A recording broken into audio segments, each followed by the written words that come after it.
गुरुदेव भगवान के श्री चरणों में अनंत कोटि प्रणाम। आज हम जिनके पावन स्थली में, पावन सानिध्य में बैठकर भजन सत्संग कर रहे हैं, उन कानाराम जी महाराज को प्रगत प्रणाम। और आज हमारे सभा में व्यासपीठ पर विराजमान हमारे निर्भय आश्रम पुस्तक के पीठाधीश्वर श्री शंकर पुरी महाराज, रामेश्वर पुरी जी महाराज और हमारे यहाँ के उत्तराधिकारी कबीराम जी महाराज, मंच आसीन सभी संतवृंद विराजमान, आप सभी बड़े बड़ी बात सबकी सबको करवत प्रणाम।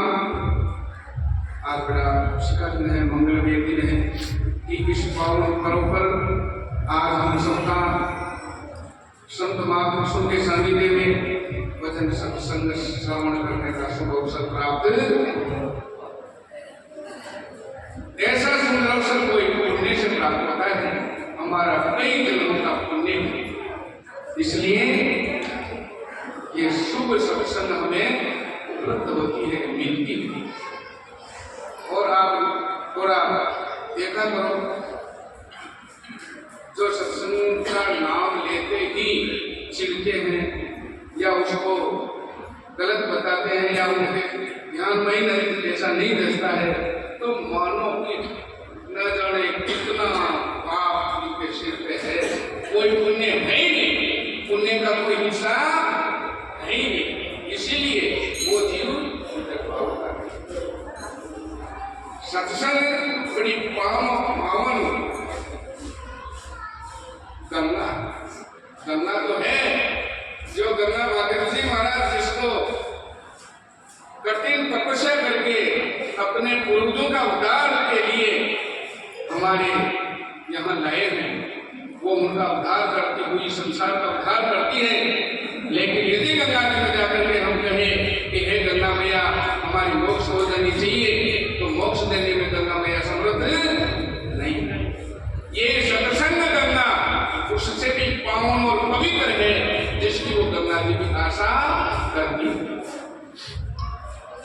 ये हमारे पापों का भी शमन करती है। हजारों करोड़ों जन्मों का किया जो हमारा संचित कर्म है, वो ज्ञान देकर के ज्ञान द्वारा करोड़ों जन्मों के संचित कर्मों का नाश कर देती है। और जो कर्मों को पैदा करने वाली जो वासनाएं हैं, उस वासना को भी स्वयं मूल जड़ से उतार करके फेंक देती है, ताकि कर्म बढ़ते ही नहीं है, क्रियमान कर्म जिसके निष्फल हो जाते हैं।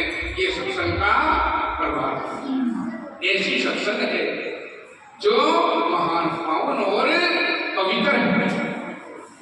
और जो इस सत्संग का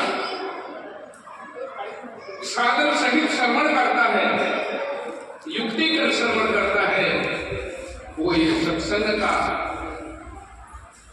फल प्राप्त होता है और वो मोक्षगामी होता है। महापुरुष क्यों है?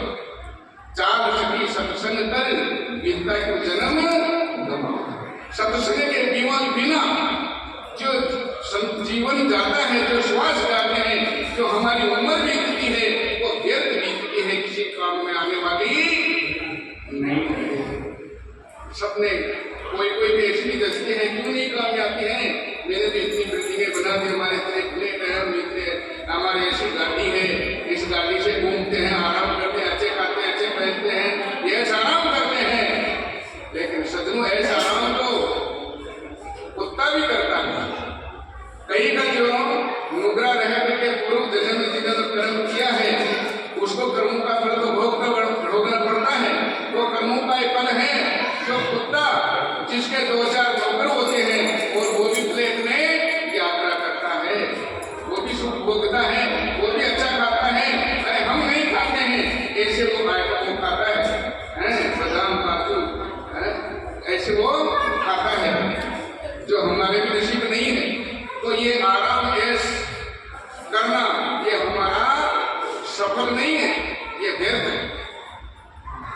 और जिसने फटे कपड़े, अरे बिना कपड़े के साधु संत जिनके एक ही लंगोट और किसी के लंगोट भी नहीं है, ऐसे कंद मूल पर पत्ते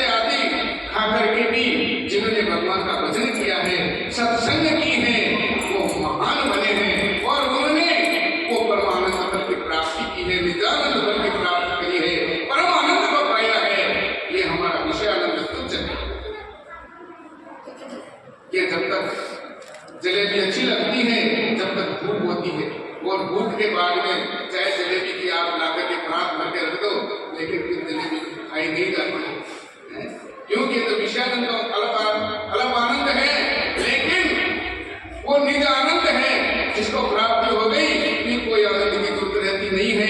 और उस निजानंद को देने वाली ये परम सत्संग है।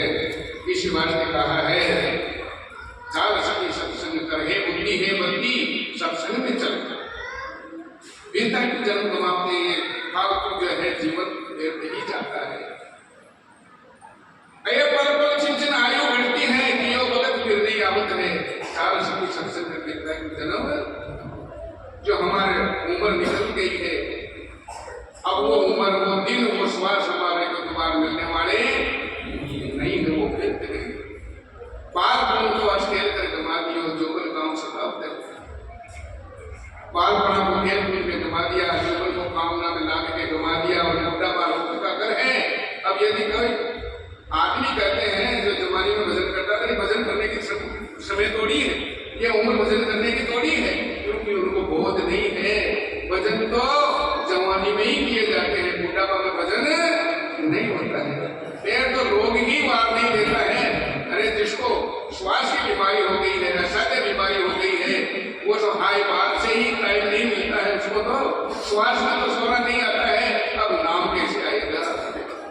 इसी बात का बात करते हैं, जो बन थका बद लीजिए, जे जन कीजिए वीर, ये पिता को आवशी मनु धरे दे, धीर राम गुण गाले रे, जब तक सुखी, जब तक ये शरीर स्वस्थ रहता है, सुखी रहता है, निरोग रहता है, तब तक हम भजन कर सकते हैं।